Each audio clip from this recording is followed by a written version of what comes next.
Sean Manaea, our tribal chief, is the latest injury bug in Mets land. He will miss the start of the season. He'll start the season on the injured list with an oblique strain. The Mets now down 2 starters to open up the season, and poor Nick Madrigal. We don't know when the heck we'll see him. We're back. It's Monday, and it's Mets Daily, and I'm your host, Jake Brown, at Jake Brown Radio. We're sorry we missed you on Friday. I was dealing with a stomach bug, was not feeling well at all, but we are back, and we're ready to roll. A lot of Mets news to get to, so make sure you smash that thumbs up on the channel, on this video. We appreciate the support. Comment below what the Mets should do now. Sean Manaea, we find out Monday morning, will start the season on the injured list with an oblique strain. The Mets expect him to be back by late April, but we've heard this song and dance before. Their hope is that he could start throwing again and ramp it up in a few weeks to get him back by mid to late April. That, to me, smells like May, but Manaea is a warrior. We'll see what happens. And, now Sean Manaea joins Frankie Montas as the Mets are down 2 starters, and we have not even reached the month of March. We still got 4 days left in the month of February, and we are already down 2 starting pitchers.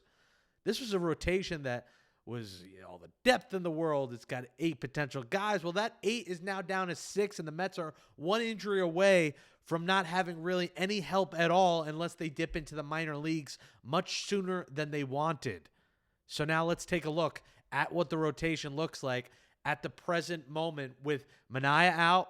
Remember, Frankie Montas has that lat strain. He's expected to be back probably sometime in May at the soonest, and Manaea late April. Now Kodai Senga, how important is it that he stays healthy? He needs to be the Mets ace right now for this team. David Peterson probably your number 2. Clay Holmes your 3. And then after that, it's your pick of the litter. It was down to Blackburn, McGill, Canning as potential options. Now it seems like all of them will be options. Now remember, the Mets have 3 scheduled off days the first couple of weeks of the season, so they can go with the first 5, whether that's Senga, Peterson, Holmes, McGill, Canning, or if it's Canning, Blackburn, and it's not McGill. Remember, Canning doesn't have the options. McGill has 1 option, and Blackburn does have options, which is why I think Blackburn would probably be the odd man out. Also coming off of that surgery in the offseason, they may be lighter on Blackburn and giving him innings early on. But the Mets can go 5 men for the first few weeks, and they might have to for longer. But their dream was to go 6 men, save Clay Holmes for throwing too much, save Kodai Senga from having to go every 5 days. But at the very beginning, it will be 5 men. So there it is. And then after Blackburn, I put Kranick on there because you might have to make him a starter. Now, he has plenty of starting experience in the minors. He's got about a couple of starts in the major leagues, not a ton of experience in the major leagues as a starting pitcher. He's more been a reliever. But, he's on the outside looking in. A guy that pitched today in spring training, Blade Tidwell, is going to be an option at some point. So I didn't put him on that list. We did last time, but I think the Mets are hoping they don't have to go to him. But then it's Brandon Sproat. And remember, Brandon Sproat was terrible in AAA last year. He jumped from single A to AAA all in the same year, and I think he might have jumped too soon. Now, it seems everyone and their mother is expecting Brandon Sproat to be in this rotation at some point by this summer. Well, it could be April if the Mets suffer another injury or two. So they might as well bubble wrap these guys. Like Senga, Peterson, Holmes, you might as well bubble wrap them the rest of the spring. And, they can't really bubble wrap Holmes because they need to stretch him out. They got to see, hey, can he go 4 innings in a game? Can he go 5?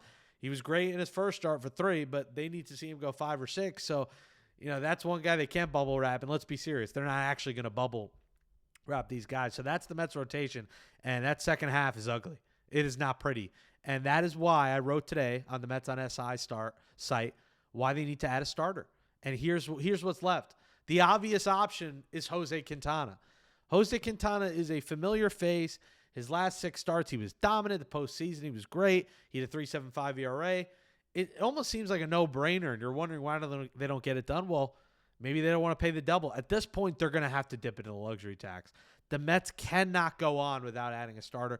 And I know everyone wants to say, and I don't disagree, Manaea will be back in May or April. Montas in May. They'll be fine. The first 2 months don't mean everything, and that is 100% true. But you're telling me if the Mets lose one more starter, which is probably going to happen before the end of the spring, you're confident with the guys you have? You can't be. So that's why you got to dip into this list. And Dylan Cease, to me, I think is the panic move, and I don't think it's time to panic. So I'm not on the Dylan Cease boat. But you got to think about Quintana. Kyle Gibson's an intriguing piece because the last decade, He's made 29 or more starts every year, except obviously the COVID shortened year because there was only 60 games, and 2016 where he made 25 starts. Spencer Turnbull, another intriguing option. Now, he didn't finish off the season because he was hurt last year. It seems like he's healthy now, but that was a guy who had 7 starts and then 10 relief appearances. That's exactly what the Mets might need out of a guy like Spencer Turnbull, a guy that, can start when they need him, but also come out of the bullpen. And he had a sub-3 ERA. Turnbull was an intriguing option, fascinating, really good for the Phillies last year. And that's a guy I'm eyeing on this list that is probably going to be cheaper than Quintana and makes a lot of sense because, when you're fully healthy, you can just shift him to make your long man. The other guys on this list, Lance Lynn, teams have been looking to turn into a reliever. Patrick Corbin, I'm not that interested in. DeSclafani's had some injury issues, same with Jordan Lyles. Jose Urena, finished the season hurt, but had a sub-4 ERA last year. Jose Urena is an outside dark horse option as well. And then Alex Wood, another guy who dealt with some injuries, did not have a great year for the A's, but he is a lefty. So if you're intrigued by adding another lefty, if you didn't go with Quintana, Alex Wood I put last on this list. But in my opinion, one of these guys needs to be a Met. What do you think? Let us know in the comments. Which one of these guys? I think everyone agrees Jose Quintana seems like the obvious choice here, but the Mets have got to think ahead, and they can't think about right now. Because right now, you're thinking, we still got 6 guys. But thinking ahead is, hey, in a week, if we lose one more of these, what do we do? And you can't assume, Manaea is going to come back 100%. You can't assume Montas, who's had injury issues in his career, is going to come back 100%. You got to be proactive if you're the New York Mets. They also have to be proactive on the infield because Nick Madrigal, didn't even get a chance to get in that bat. Fractured his left shoulder in the field. I mean, what is going on right now in Florida? I mean, what's going on? I know as Mets fans, we know we've been hit with the injury bug so much, but Nick Madrigal is now going to miss, they call a long time with a fractured left shoulder. And, the guy that you signed that you were like, why not just add Canalita? Well, now the replies to Nick Madrigal's injury, you got dancing emojis and OMGs. And you feel bad for the guy. It's like, welcome to the Mets. You get hurt, and everyone's clamoring for a Latin pop star to replace you. Well, I'm sorry. It seems too out, and I get it. The Mets don't want to spend like drunken sailors. They don't want to dip into the luxury tax. But you just lost your backup shortstop, and I get you have Acuna. Mauricio's probably not going to be there to start the season. He'll probably be in the minor leagues. Who else you got in terms of backup infielders? Jet Williams is not ready yet for the show. I think the Mets really got to consider adding Jose Iglesias. I think Madrigal now being out, he was really your only backup shortstop. Again, you got to start thinking proactive now. I get why the Mets constructed the roster as it is, but now that guys are dropping like flies, now's the time to be proactive because when other teams deal with an injury, they might go at Iglesias. They might go at a Jose Quintana, and then that option is out the window. It's not there's not a murderer's row of names out there at certain positions, and you need to be proactive and get these guys before another team jumps and get them. And what we've noticed is that all these guys want to come back. Like Jose Quintana wanted to be back. Iglesias, obviously, he's made it clear that he wants to be back. If you can get him on a 1-year, $8 million deal, if you got to pay the luxury tax, so be it.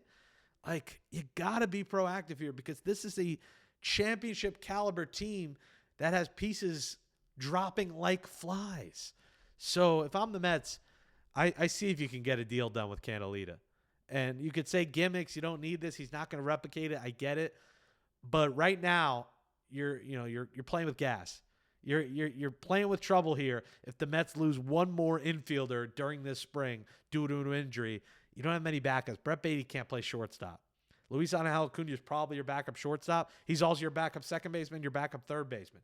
So you kind of need another backup. God forbid Lindor's back acts up, knock on wood, or something happens to him again. You need someone. So I hope the Mets kind of act proactive here. The good news over the weekend was that Juan Soto homered in his first at-bat. That was fun. How cool was that? First at-bat of spring.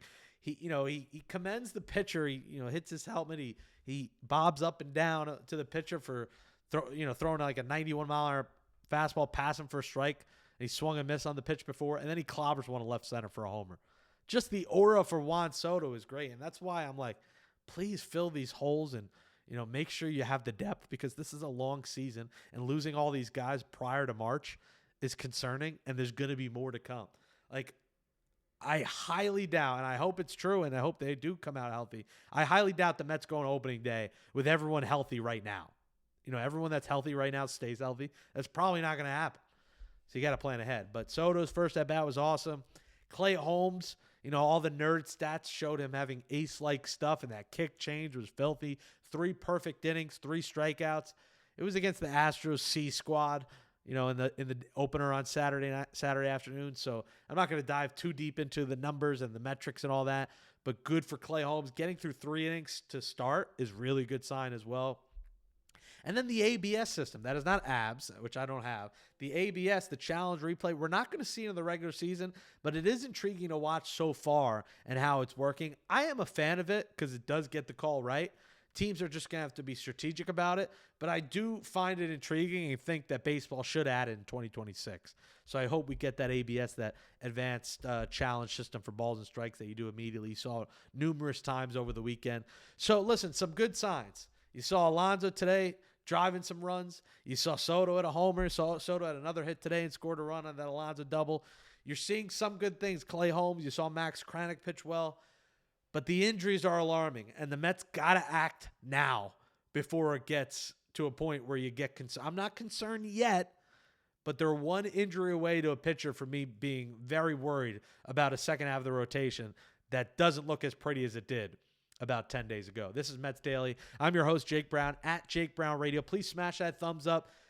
We appreciate the support. Subscribe to the Mets Daily. We're over 1,200 subscribers in 6 weeks since we launched. Thank you so much for the support. Comment below. Again, tomorrow's comments we'll read on Wednesday's mailbag. Thursday, we'll have another guest. I hope you enjoyed the Figgy interview last Thursday. We are back, ready to go. We'll see you tomorrow, Tuesday, February 25th, right here on Mets Daily. Thanks for watching.